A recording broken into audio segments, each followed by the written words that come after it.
Hello, folks. Thank you for joining the call. Tonight, we're going to kind of walk you through six-man football. On tonight with me is Shane Lawrence. You should know Shane from the new members training. We're going to walk you through a lot of information. We are recording it so that it will be posted later for your review. A couple things. If you are logged in and on the participant list, if you do not show up with your first name and last name, could you please put in the chat window who you are so we can give you credit for this for attending this session. That is very important because right now I have two people showing up as iPhone. I know one of them is Larry Gilroy. I don't know who the second person is that just joined. So if you could put it in the chat window, that would be great. During the presentation, depending on when Shane's speaking or when I'm speaking, you can use the chat window to ask questions, and one of us will be answering them for you. So without further ado, Shane, I'll let you kick it off if you want to get us started. Sure. All right. So with six-man football, we do run things a lot like we do with 11-man football. We do use NCAA football rules, but there are exceptions and variations for six-man football. Texas refers to six-man football as 1A or single A football, and we do have it's important that you don't take what we're saying in this training as the be-all, end-all, the exhaustive explanation of six-man football, but that you take it upon yourself to go further back to look at the rules, variations, and exceptions and those mechanics for yourself, just to continue to learn and develop your knowledge of 1A football. The mechanics manuals. There wasn't a mechanics manual for a long time, and now they do show up at a section at the end of the mechanics manuals for 3- and 4-man mechanics. For regular 11-man football, if you go towards the end of those mechanics manuals, you will see mechanics listed for 6-man football. The rules, variations, and exceptions and the NCAA rulebook are on the DFOA website under the tab for info, so you should be able to access those to your heart's content. Go to the next slide. All right, so we haven't covered the variations yet, but before we look at the variations, we will just go ahead and address the fact that there were 3 changes made to those variations this year. Number 1, the fourth down fumble rule. Number 2, variation number 8 has been deleted, and number 3, the defensive team alignment on the play on a place kick play, and we'll look at those a little further into this presentation. All right. So, there was that change involving the fourth down fumble rule. If you were to look in the approved rulings, you would notice how we're going to apply fourth down fumble rules for 6-man football. A lot of that has to do with whether there's been a legitimate exchange in the backfield or not. And then also on the defensive restriction on place kick plays, you can see there the numbers of each approved ruling for each of those changes that have been made on those variations, including the last one there, the teammate touching restriction on a free kick that has been added. So once again, this will be added on. It is being recorded, and you're going to be able to go back and take a look at this again, because it won't all click. You won't all make those connections immediately. It will take a little bit more time to understand what we discuss here. So variation number 6 has been added. We talk about the fourth down fumble rule. The fourth down fumble rule is not going to apply with 6-man football when the receiver of the snap involuntarily gives up possession, and then another teammate player gains possession in the backfield. What was happening in the past is if the receiver of the snap was losing possession of it and somebody else gained possession, they immediately shut the play down, as that other person couldn't it couldn't take possession of that of the lost possession there and advance, so they would shut it down. So what they're asking now is that we treat that as a legal exchange, and that we don't shut that down. We let the play continue to develop. Okay, so if that's being treated as a legal exchange there, moving forward, if the person who has gained possession of the ball does fumble after that, then the fourth down fumble rule would go back into play.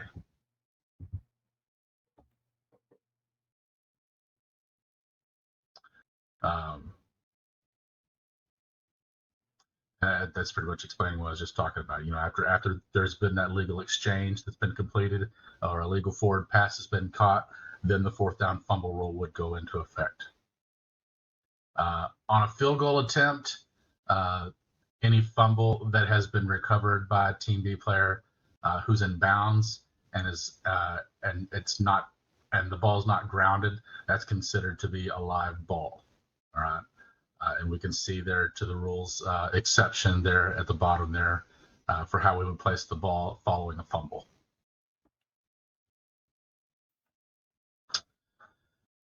Variation number 10, when Team A is aligned in any formation other than a place kick, it could be a field goal or a try, a Team B player that is within 1 yard of the line of scrimmage may legally be aligned with the framework of the body of the snapper. Okay. Now the thing to remember is they can be lined up there, but there is a rule that indicates that that there has to be 1 second that has passed before that person makes contact with the snapper. It's there to it's there for safety. We're there to protect that snapper, give him an opportunity to to recover himself and be able to defend himself. Okay, so we're on scrimmage kick plays for 11-man football. We're pretty much talking to those defensive players, to try to keep them out of that alignment of over the snapper. But with 6 men, they can legally line up there. They just have to wait that 1 second after the snap before they can make any contact with that snapper.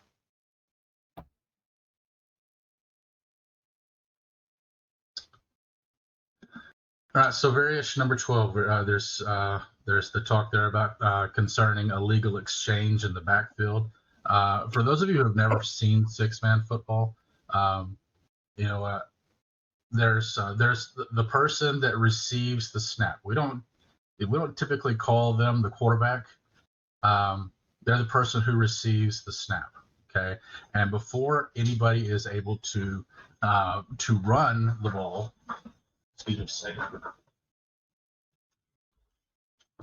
before anybody is able to advance the ball by a scrimmage run beyond the line of scrimmage, there has to be a legal exchange between that person who received the snap and another Team A player there in that backfield.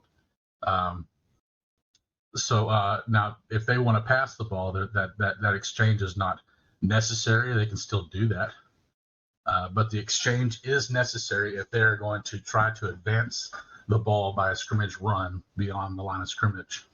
Okay, so that fourth down fumble rule, would only be applied after the exchange has been completed. Yeah, an easy way of thinking of this would be the person who receives the snap cannot just take the ball and run around the end and run downfield beyond the line of scrimmage, because he has to give the ball up to another team member before that can cross the line of scrimmage. And very often, that person that is going to be lined up in the backfield there, that is going to receive that exchange, they're typically going to be one of their more athletic people. They can pass the ball and they can take off and run. So they put that personnel there to put themselves in the best position to succeed offensively as they can, so people don't automatically know whether they're going to try to run or pass. So one of the football variations, obviously, is that each team has 6 players. The number of players changes to no more than 6 players each in UIL 6-man games. Okay, so we must, to start the game, a team must have 6 players at least. If they get into the game and they lose somebody, they can continue to play with 5 or with 4, but if they have less than 4, we're going to shut that game down. It's going to result in a suspension. We're not going to say that the game is final. We simply just suspend the game and let those 2 teams and their administrators figure out how they're going to move forward, for a conclusion to that contest. One of the really good things about 6-man football is that we're dealing with a much smaller field. So if you're a big guy like me, it's a whole lot easier to make your way up and down an 80-yard by 40-yard field than it is on the big full-size field for 11-man football. So, unless it's necessary to use an 11-man field, the 6-man field is 80 yards by 40 yards. The 40-yard line is the center of the field instead of the 50. Okay, so very frequently you're going to see 6-man games played on 11-man fields, but they're going to pull out cones and different things to try to mark them to the specifications of a 6-man football field.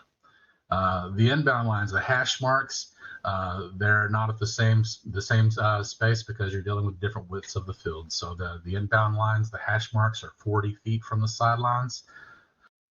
Excuse me. And instead of 9-yard marks, which we have with 11-man field, there's going to be marks that are measured 13 feet from the sidelines.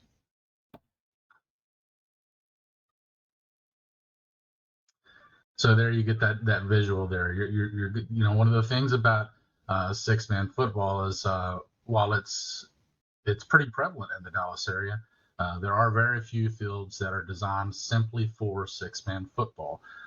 So it's important that before every game, you and the crew walk the field, look at the way it's been marked, get to know it, make sure that it's correct, and remind yourself where the goal line is. Remind yourself where midfield is, because for people who constantly work 11-man football, we'll get out there in the field in the middle of the game and our brain might revert back to an 11-man field, and we go up to the 10-yard line on an 11-man field and think we're still at the 10 when we might actually be at the goal line. So we really got to walk that field and understand where everything is, make sure that it's been marked correctly, those specifications that have been given to us here through these variations.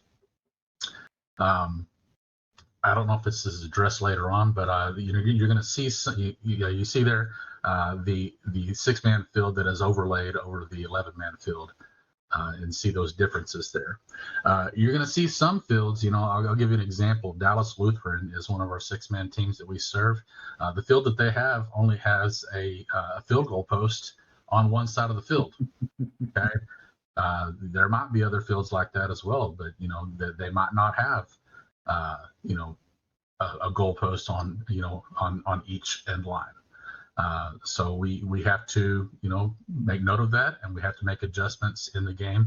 And actually, we discuss those adjustments with the coaches pregame, so they know what to expect ahead of time.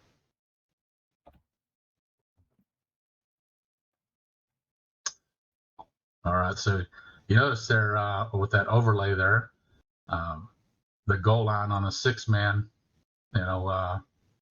actually ends up around the 10-yard line on an 11-man field.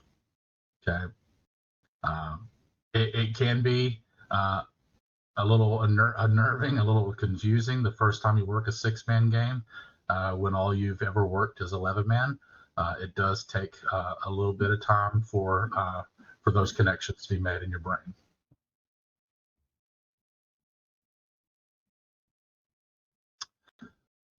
So I mentioned the goalposts earlier. The goalposts are not they're not supposed to be the same size as the 11-man goalposts. The goalposts on a 6-man game are 25 feet apart. The crossbar is 9 feet above the ground. Okay, so with a lot of our games, a lot of our 6-man games being played on 11-man fields, they've got 11-man goalposts up there. Does that mean that we're not going to play the game with those goalposts? No. We're going to talk about it with the coaches before game, pregame, and let them know, hey, 6-man, rules state that your goalposts are 25 feet apart and crossbars 9 feet above, but we don't have that in place. We will go ahead and move forward with what we have. Okay. You see those differences there between 1A football and 2A and 6A football's goalposts. And you're going to see a lot less in the kicking game with 6-man football. There will be a whole lot more of running or passing on the tries than you would see. A lot more of going for it on 4th down rather than trying to kick a field goal. Because one of the big things that you notice with 6-man football is there's a lot fewer athletes and they're less likely to have a really good kicker. Every once in a while you'll run into a team that does have somebody that can do that, but that's going to be more the exception to the rule. So the 6-man football rule variations are listed in the current UIL football manual. Yeah, I will also say, Shane, they're on our DFOA.com website under rules, and at the end of this session, I will share that screen and show you where they're at as well. Thank you.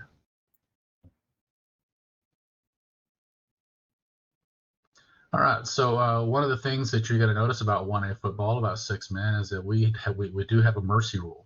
Okay, so when one team is ahead by 45 points or more at the end of the first half, or if a team achieves that lead during the second half, the game would be ended immediately. Okay, and I'm sure you can look at this and ask yourself, why are we waiting to the second half if they're beating them that much? Why don't they just end it now?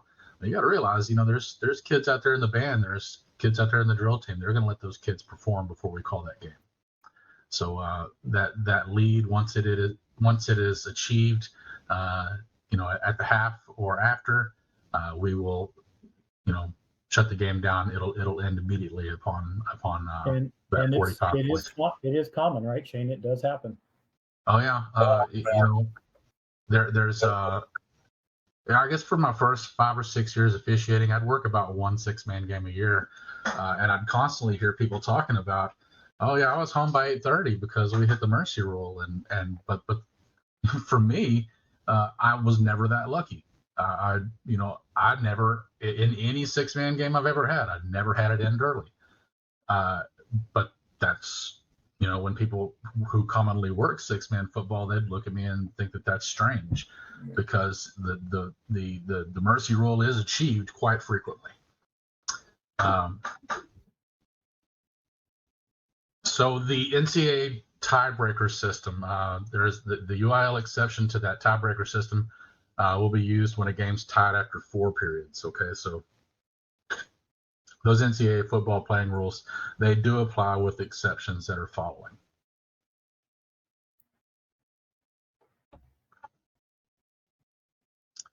So in that first overtime period, each team has an opportunity to be on offense from their opponent's 25-yard line, unless a change of possession results in a score.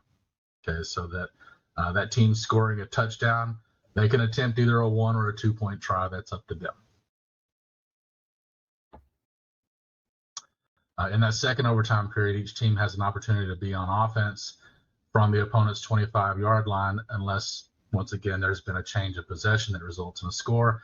The team that scores that touchdown, at that point, they can only score on a 2-point try with a place kick or a drop kick, right? So they don't have that option of just running it in or passing it in. You notice they're talking about a 2-point try being but by kick. Yeah, that's one of those variations there, is that if they score on a try by kick, they get 2 points instead of 1. Okay. The third and subsequent overtime periods, each team just has an opportunity to be on offense for a 1-point try, which is a run or a pass from the 7-yard line. Pretty simple.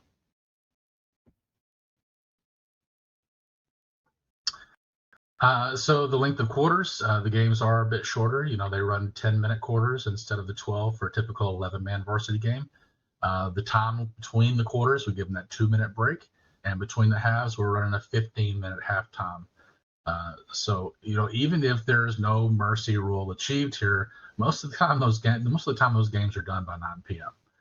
So that's one of those cool things about working 6-man games is you tend to be home a little sooner than you normally would be. Yeah, and I would say sub varsity is going to be even less than that per quarter, right, Shane? Yeah, that's true. I think for sub varsity, you're probably looking closer to 6 or 8 minute quarters. Yep.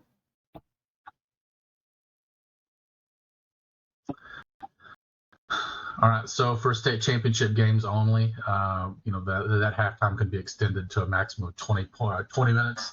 But that's going to be when you get together with the coaches and just discuss that to see what they can agree on.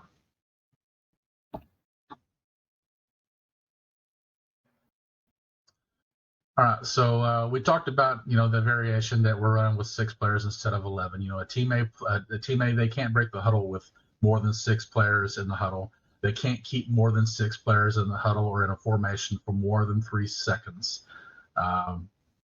So here that is a dead ball foul, just like it would be with 11-man football.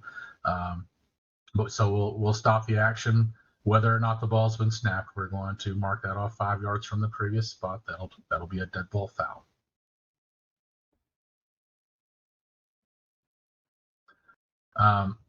And Team B is allowed to briefly retain more than 6 players on the field. They're hopefully they're trying to anticipate that offensive formation to see what sub would be most beneficial for them, and then have that extra person run off prior to the snap. Sometimes it's just that they might not necessarily be paying attention to how many players are on the field, but we're going to give them that time to try to have 6 players on the field. We're not going to shut that down if they have more than 6 on the field. It is a live ball foul.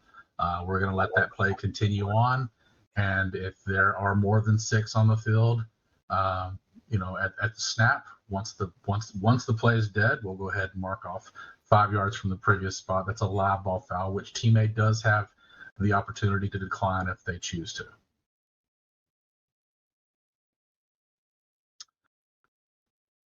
All right, so one of the variations that some people have difficulty with just because of muscle memory, during a try after a touchdown, the ball becomes dead when Team B gains possession, or it's obvious that the kick is unsuccessful. With 11-man football, if Team B gains possession on a try, they have the option of the opportunity to advance the ball to try to score. With 6-man football, that is not the case. If Team B gains possession, or it's obvious that the kick is unsuccessful, we're shutting it down immediately. They have no option to try to advance the ball after Team B has gained possession on a try. So we talked about this one already. This is the change to the 4th down fumble rule. It doesn't apply if the receiver of the snap involuntarily gives up possession and another player gains possession in the backfield. We're just going to consider that a legal exchange. Once that second person picks up the ball, then the 4th down fumble rule does go back into effect.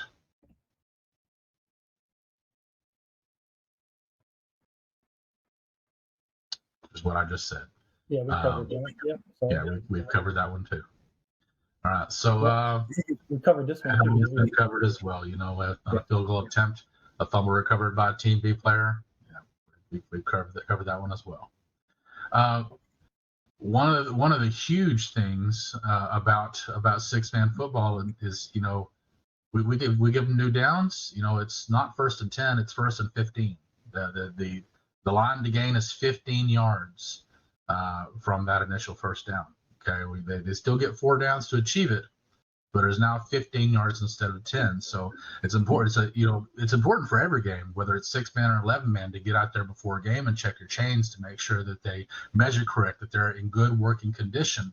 But here it's vital that you get out there and make sure that you've got chains that stretch out 15 yards. A lot of these 6-man teams who have been 6-man teams for a while, they'll have their own 15-yard set that's out there. But it might be a good idea if you're going to work, six-man football on a regular basis, to go out to Home Depot or Lowe's or some place that sells hardware and just buy 5 yards of chain. 5 yards of chain that you can attach to the existing 10-yard chain, just in case you get out there and you only have 10-yard chains. That way you become prepared. I do know several people who carry those 5-yard chains, 5-yard chain extension with them. But that's a big difference with six-man football in that we need 15 yards for the line to gain instead of 10. Yeah, and hopefully you got good chain crews because they tend to get tangled more too. That's true. That is true. All right. So we talked about that already. So not only is the line to gain on scrimmage plays 15 yards, on a free kick, with 11-man football, the ball's got to go 10 yards before that kicking team can touch the ball, or before they can make contact with the receiving team players. With six-man football, that is 15 yards. Okay, that ball must travel 15 yards on the kickoff, whether it's a place kick after a score or a punt after a safety. It has to travel that 15 yards, or it has to be or 15 yards before it's touched by the receiving team, before members of the kicking team are eligible to touch it. And I think a good practice would be, to take that chain crew and line those 15 yards, line them up there, that 15 yards between the kicking team and receiving team's restraining lines. It gives the officials a good visual reminder that they got to go 15 yards instead of 10. Mm-hmm.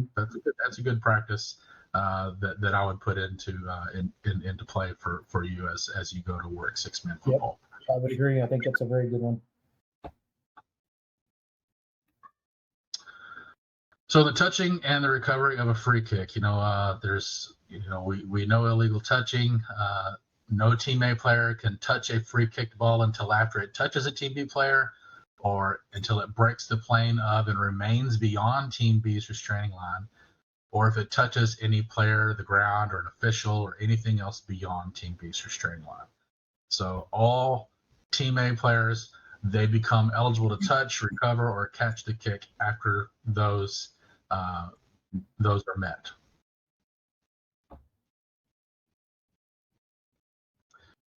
All right, so another variation, unless the ball has been relocated by penalty, the kicking team's restraining line is going to be on the 30-yard line, as opposed to where it would normally be with 11-man football, and then with the free kick after a safety, it would be the 20-yard line.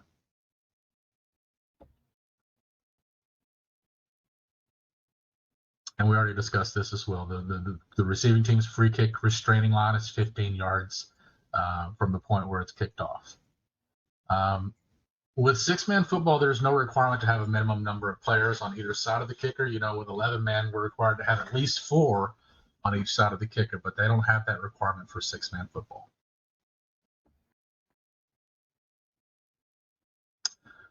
If the result of a free kick is a touchback for Team B, and the placement of the ball is not relocated by penalty, the ball is going to be placed at the 20-yard line.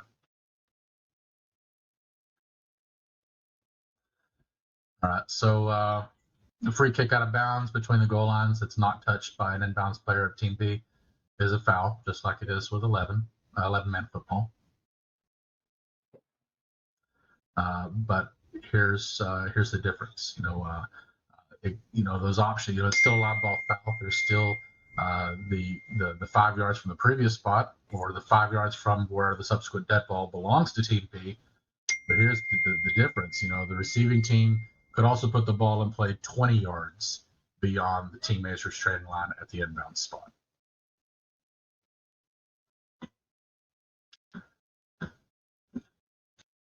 All right, so when Team A is aligned in any formation other than a place kick. I think we covered this one, Shane, up front. Sorry. That's right, we did. I had a couple of hoops in my apologies. That team legally allowed to be aligned within the framework of that snapper. They just have to wait that 1 second before making contact.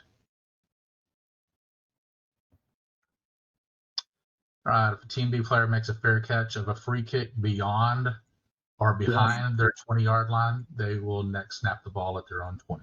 Okay, so they do get the benefit of that fair catch, not just for protection, but to bring that ball up a little further.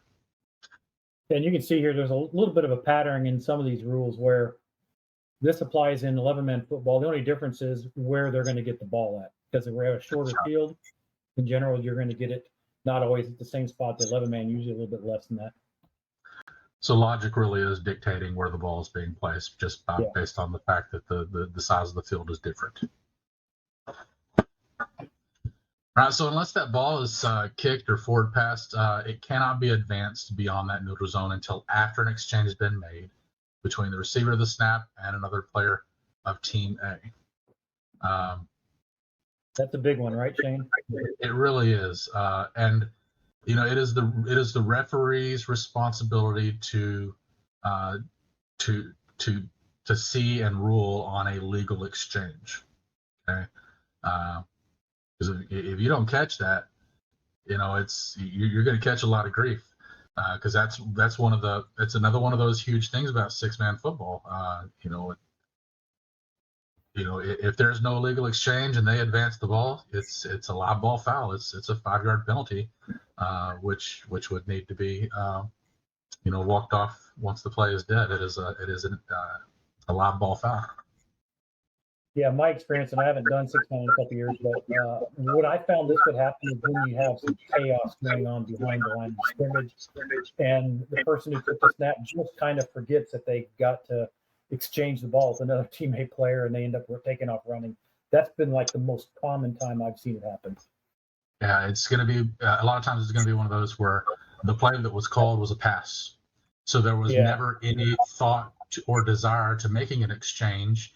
But their pocket is collapsed and they're running all over the place, looking for daylight, and there's nobody around to make an exchange, or they still haven't even thought about making an exchange before trying to run out of that pocket for to save themselves, to save yardage. So those are pretty much going to happen on busted plays like that.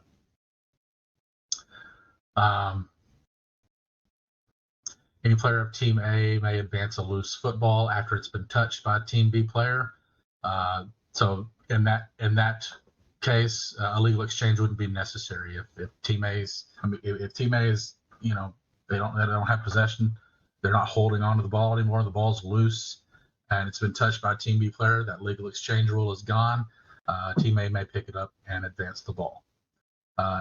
If Team B's player has touched the ball, and they're forced into touching it, they were blocked into it, something along those lines, the forced touching of the ball is disregarded, and Team A wouldn't have that option of legally advancing the ball without a legal exchange.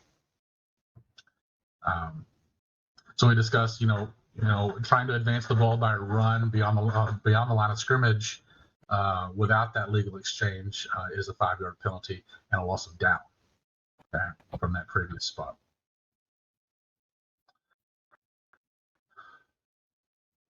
So an exchange has been completed when possession of the ball is gained by the receiver of the snap and given up voluntarily or involuntarily by the receiver of the snap.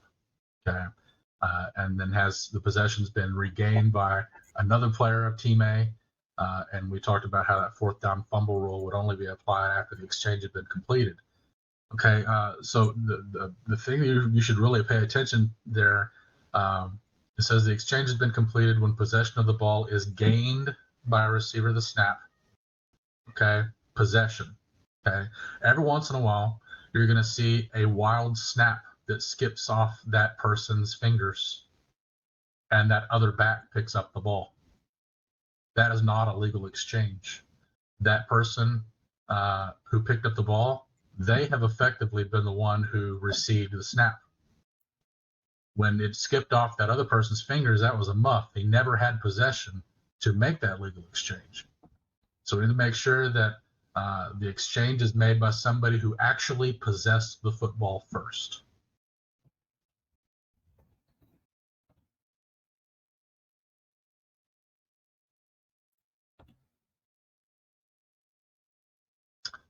So we just talked about there. The snap has been muffed. A teammate player, that the catcher recover the ball beyond the neutral zone. They cannot advance it. They have to have a legal exchange. Yeah, we had a good question in the chat window about intentional grounding, but I think we'll talk about that hopefully a little bit more when we get into passing. But it can apply in 6-man as well. The one nice thing about 6-man though is, and you're going to hear this soon, is all players on Team A are eligible to catch a forward pass. I think there's a little bit of a restriction on the snapper. It has to be at least 1 yard downfield or something like that, if I remember right.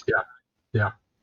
And it's much less common to see that foul in 6-man football, but it does happen. I mean, in the last game I worked, I had 2 in 1 game, but it was just one of those rarities. So I think we just covered this as well. We just covered this one as well, yes. All right, so when we're looking at Team A formations, with 11-man football, we always say there should be no more than 4 Team A players in the backfield at the snap. With 6-man, it is 3 Team A players. No more than 3 Team A players will be in the backfield at the snap. And it's really easy to count with 6 players. Trust me, it's much easier than it is. Yeah, your pre-snap routine gets a whole lot easier. I mean, it's a lot less demand on your memory. Absolutely. So with a variation with 6-man football, the ball may be handed in any direction to any player during the scrimmage down behind the neutral zone. Okay. Any player, including the snapper. Okay. So a lineman may receive that forward handoff at any time. They're not required to be 2 yards behind the line of scrimmage. They don't need to face the goal prior to receiving the handoff. Yeah, that's more of a 11-man requirement. Yeah, that is. So, every once in a while you'll see somebody try to get fancy and pass the ball to the snapper back through his legs. They can't do that. Don't let them get away with that. That's a 5-yard penalty from the previous spot and a loss of down. Yeah, you're right. You can bet that this rule is put in there because some coach tried to do it. Yep.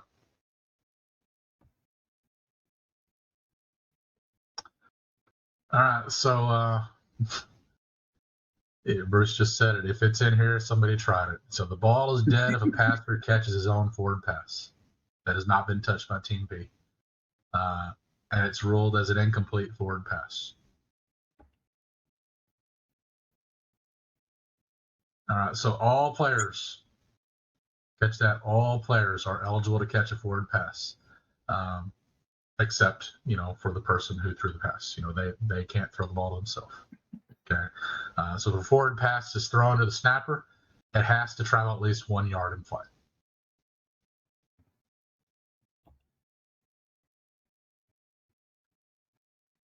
All right, so it's not a foul if the passer is or has been outside the tackle box and throws the ball so that it crosses or lands beyond the neutral zone or the neutral zone extended. Okay.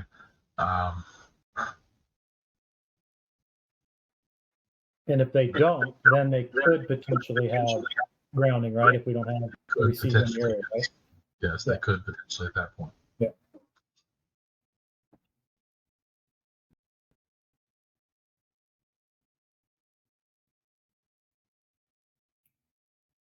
The last sentence of the exception. I don't have that reference on top of my head, so we'll skip that. Yeah, you can I don't either. So let's, All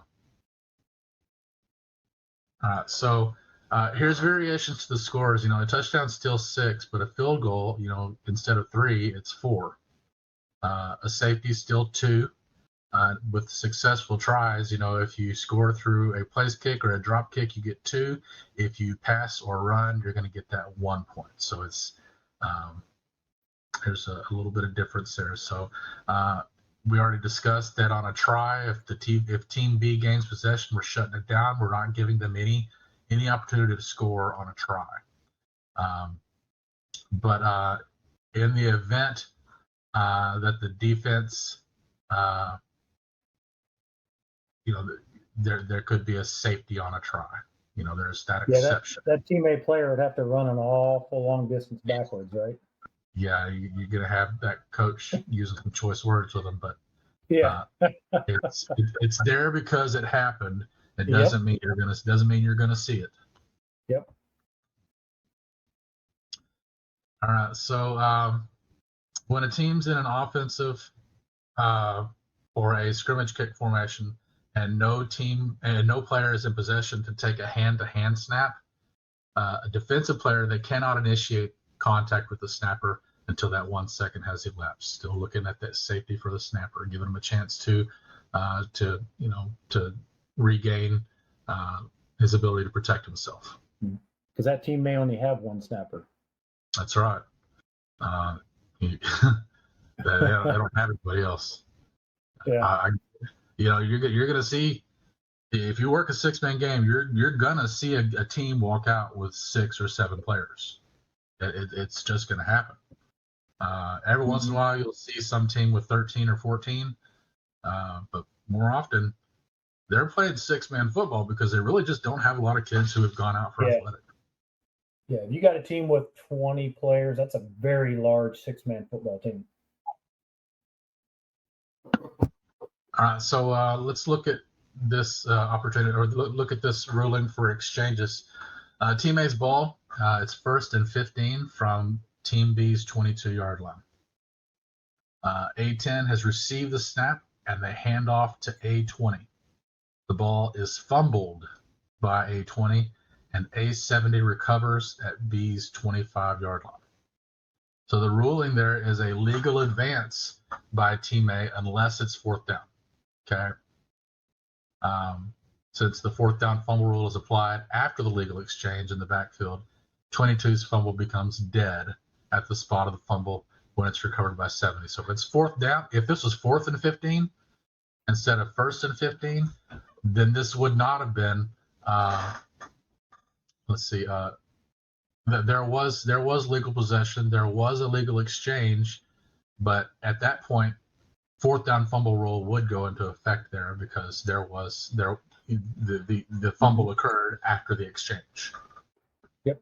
If it was on 4th down. Yep. Yes. All right. Team A's ball, 4th and 1 at the B30. A10 has received the snap, and they fumble the handoff to A22. So we don't have a legal exchange yet. A22 picks up the football. So now we're going to consider that a legal exchange and advance the ball to 25. So that is a legal advance. The 4th down fumble rule would only be applied if 22 fumbled after that exchange.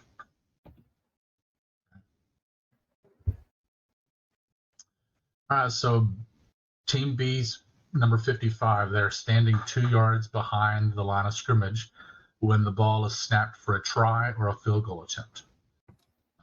55 immediately runs forward and initiates contact with an offensive player before 1 second has elapsed. Okay, the ruling there is it's personal foul, 15 yards, automatic 1st down.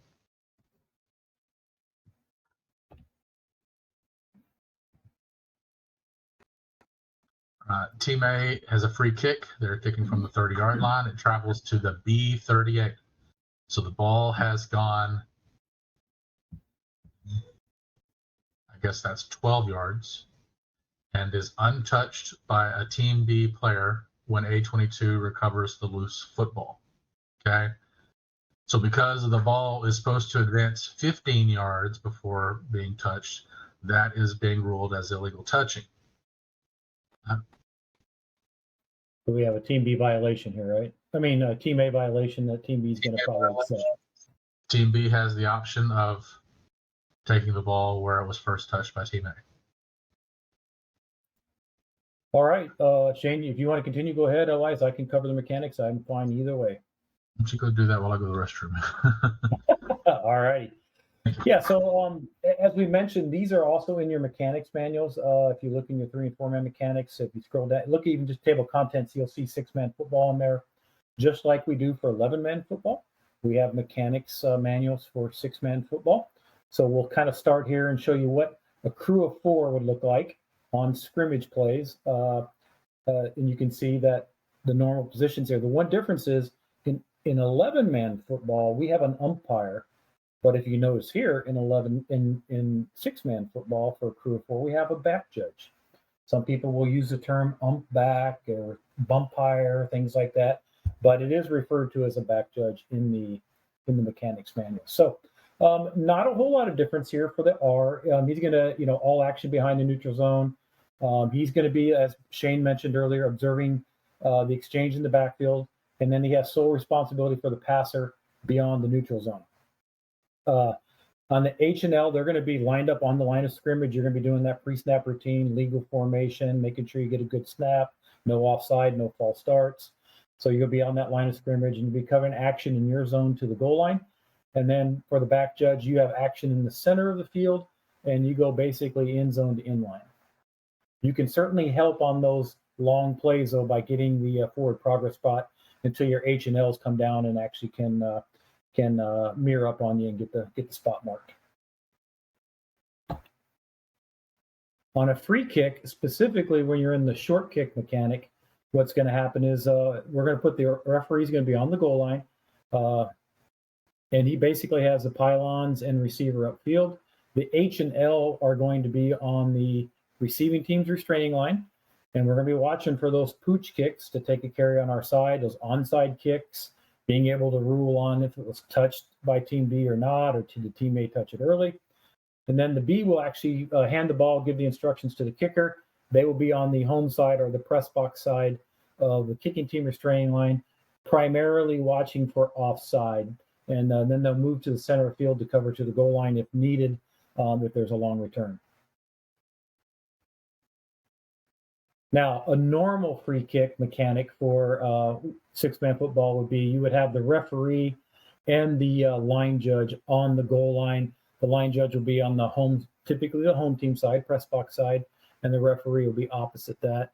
And they'll basically take the ball carrier if that kick is received in their area, essentially their half of the field. Think of it that way.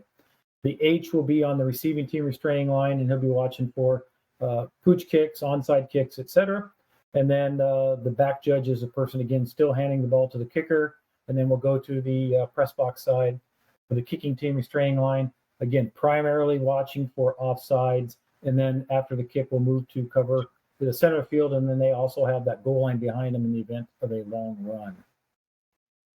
Earlier I mentioned the fact that with these smaller teams, more often than not, they're not going to have a very good kicker. Yep. So it's important that during your pregame, you try to watch those kickers and see what they're capable of so you can determine if you want to use a short kick or a deep kick formation. Yeah, if you see that kicker doing pooch kicks the whole pregame, you pretty much can be certain that that's what they're going to be doing in the game. Okay, now let's kind of shift to a different kind of kick. Let's look at a crew of 4 on a scrimmage kick, punt formation. Shouldn't be very surprising here. You're going to have that referee at about 45 degrees from the kicker, back slightly behind to cover all that action behind the neutral zone. The L and the H are going to be on the line of scrimmage. And when the kick has actually been made, what we're going to see is that the L and the H will then move downfield and cover basically all the area in their area of coverage all the way back to that goal line if there's a deep return. The back judge will be deep, favoring the headlinesman side, the headline judge side, and watch for fair catch signals. And then if that ball carrier is going up the middle of the field, they'll be primarily focusing on them. On a crew of 4 for a field goal or a try, you'll still have that referee. And this is a kind of a little bit different than 11-man football, just so you know, on where your lineup is going to be on a try. So that referee is going to be at 45 degrees off from the kicker. They're going to be covering all the action behind the neutral zone. We'll have the back judge and the line judge both underneath the uprights. That L will have their upright and the crossbar. And they'll also be ready to cover a run to their side in the event that there's a fake or something like that. The H will have the line of scrimmage side, so responsibility for any fouls down the line of scrimmage. And their also second responsibility is for action on the kicker and holder. The back judge, who's opposite the line judge on the other upright, will have that upright. And then they'll also be watching for illegal action on the snapper as well. So you can see everyone's got their own little keys here. It's a little bit different than when we're doing 11-person football. But that's why it's important for you to read the mechanics manuals if you are going to go out and work a 4-man game, because you just can't rely on, 4-man, field goal or try, it's going to be the same as 11-man. It's not necessarily the same. All right, now we do have crew of 5s as well that work 6-man football. For varsity games, I would say it's always going to be at a minimum 4, and in many cases could be 5 officials as well. So here's what's different here on scrimmage plays. So you still have that referee. They're responsible for all action behind the neutral zone. They're observing that exchange in the backfield, and then their sole responsibility for pass or beyond the neutral zone. And then H and L are on the line of scrimmage at snap, and they cover action again in their zone. And you can see those grade sections that kind of represent their zones. Now we introduce an umpire, just like we do for a crew of 5 officials. So they're going to have that action on the line and the ball carry up the middle for about 15 yards. Then you still have your back judge. Their action is going to be in the center of the field from 15 yards to the end zone to the end line. Looking at a free kick. So now we have that extra official. We're just going to basically move them up opposite the back judge on the kicking team restraining line. You're still going to have that referee on the goal line. They're going to, again, cover pylons and cover to the pylons and that receiver as they go upfield. The H&L will be on the receiving team restraining line.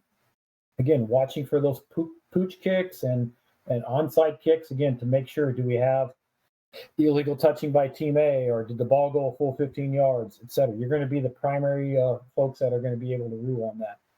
The umpire, as I mentioned earlier, will be on that kicking team restraining line and then cover action on the kicker as well, because that kicker gets 5 yards protection, remember, before they can be contacted. So we'll move to the middle of the field to cover the ball carrier up the middle, and then the back judge will hand the ball to the kicker, go to the kicking team restraining line, and they'll watch for offside. So they'll also assist the U on run back. So I see Shane, do we have some questions in the chat window? No, not right now. I will say more often than not, if you're going to have a 6-man football game with a crew of 5, it's probably going to be a playoff game. The majority of all of our varsity regular season is done with a crew of 4, but it is important to know both options. Yeah. So on a normal free kick mechanic, so we're expecting a deep kick, we're not expecting any kind of short kick. You can see that the locations where you're going to be lining up here. This looks very similar to what you would see in a 11-person game. So the referee is going to be on that goal line opposite the press box by the pylon. They'll have the ball carrier in their area, and then the line judge will be opposite them on the press box side, and they'll have the ball carrier if it ends up being in their area as well. The H will have the receiving team restraining line, and they're watching for pooch kicks, etc. The U on the kicking team restraining line, again, watching for action on the kicker, offsides, and then any ball carrier action up the middle. And then you have the back judge opposite the umpire on the press box side, and they will be handing the ball to kicker, and they'll go to the home side on the kick team restraining line, and they'll watch for offsides and assist that U with the runner. Okay, on a punt play, so here's your crew of 5 officials, your starting position mechanics. The referee will be 45 degrees from the kicker, and they'll cover all action behind the neutral zone. Obviously, on a punt play, the referee is primary as well for action on the kicker. The line judge will be on the line of scrimmage, press box side. They'll move briskly downfield when it's clear the ball will be kicked.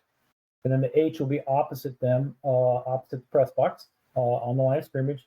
They're going to hold until the kick is beyond the neutral zone, and then they have action in their area to the goal line. The U will be able to watch for illegal action on the snapper and any other line play. And again, that's much easier as an umpire because most of the time you're only going to have 3. Yes, you could have 5 linemen, but most of the time you usually only have 3 or 4, and some of those are wide out. So the U has a lot less to watch, which is good. And then the back judge will be favoring the headline judge side and watching for fair catch signals, and then they'll have that ball carrier if they take off up the middle of the field. Then on a field goal or a try, the R will be 45 degrees from the kicker. They'll cover all action behind the neutral zone. The line judge will be under the goalpost on their side, the press box side. They have the upright and the crossbar, and they'll be ready to cover in case this turns into a failed kick attempt and turns into a run. The H will be on the line of scrimmage and watching for line fouls, and just like they were with the crew of four, they're the they have secondary responsibility for the action on the kicker or the holder. Back judge is under the goalpost on the H side, and they have the upright, and they're watching for illegal action on the snapper as well. Although we do have an umpire, so I think for the most part, the umpire will have that mostly covered. And he'll be in the defensive backfield watching for illegal action on the snapper and any kind of line fouls that might occur. So went through that fairly quick. Hopefully you've already been looking at the mechanics manual, so you kind of get an idea of what we're talking about. You'll have to go back and study these. Again, it's not that complex. It might look complex at first, but once you do a couple of these games, it becomes pretty clear on what you're supposed to be doing. And there's nothing wrong with you taking a cheat sheet with you and putting in your little notepad at a game too. I did that for my first year. I'm trying to figure out, okay, on a scrimmage kick, where do I line up if I'm this position? Whatever works for you. But there's nothing better than getting into the mechanics manuals and the rule books and continually reading. Keep them in your car. If you have free time, if you go out for lunch and you eat by yourself, pull one out, read a section. I used to do that as well. Found it kind of effective and trying to just learn. And once you get this down a little bit, it's going to just make a lot more sense over and over. It's just repetition in your mind, and you'll get it memorized at some point.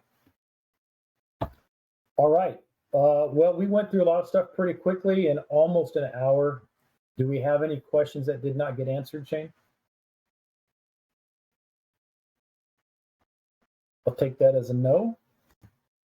I promised you that I would show you the area where we have the rules and the six-man. I will share my other screen.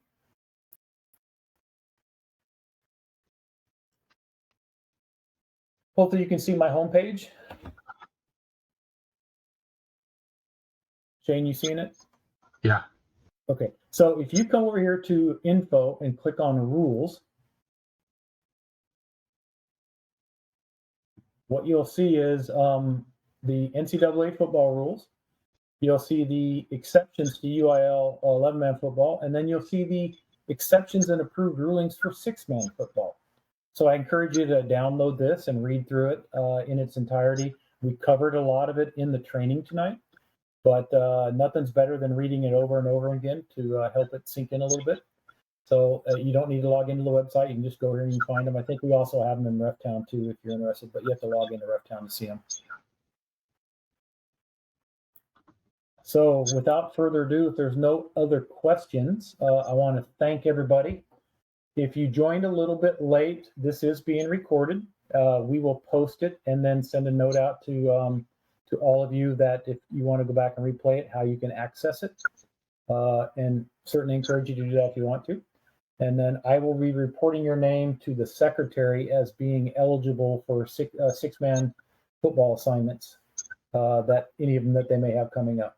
Now remember, if you want to work a 6-man varsity football game, there's a couple differences. You have to have passed a TASO rules clinic. For example, the state meeting would qualify. There are other chapters that have rules clinics meetings, and there's still some going on. If you attended one of those, that would count. And then TASO will be releasing the online clinic shortly, hopefully in the next couple days. If you take that, that will also qualify for your TASO rules clinic requirement. So you'll have to do that one. Then you'll also have to take the TASO regular members test and score a 70 for regular season and 90 if you intend to try to work some 6-man playoff games. So that's the only difference. For varsity, you don't have to do any of that. It's only for varsity. Bruce, I did get a question just now about possible scrimmage dates. I do remember Kevin putting out an email recently indicating that there were scrimmage dates for 6-man games. So I'd go back in your email and look for an email from Kevin Schmidt, and he will have those dates listed for you and is happy to have you out there to work as many snaps as you want to work. Also, I will say, most everything that we've done tonight has not included visuals, as far as plays, examples of plays, and so you can see what it looks like. There is a lot of six-man football for you to see on YouTube. It's easy enough to, if you've never seen a six-man game and you're not really making the connections based off what we've explained to you tonight, you can make those connections by going in and looking at some six-man football footage from YouTube. There are some state championship games that are listed that are there. You're going to see some stuff. You're going to see tons of mercy rules that are brought out. You're going to see high-scoring games of teams both scoring 100 points against each other. So there's some good stuff to look at there for you to at least familiarize yourself more visually with what six-man football looks like. Yeah, that's an excellent point. And especially the fact that you do get to see the full UIL state 1A championship game. So just do a search for those. You'll find them. And I'll be honest with you, six-man football to me is an exciting game to referee. It's wide open. There's a lot of action going on.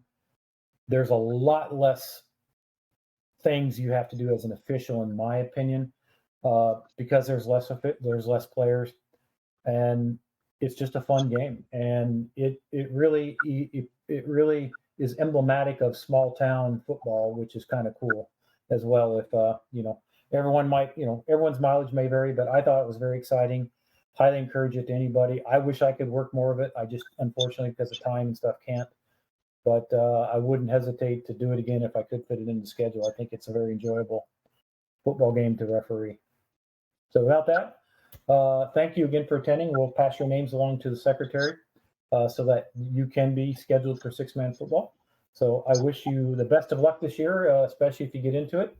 And if you got any questions, contact Shane or me. We'll be glad to help at any time. Thanks, everybody.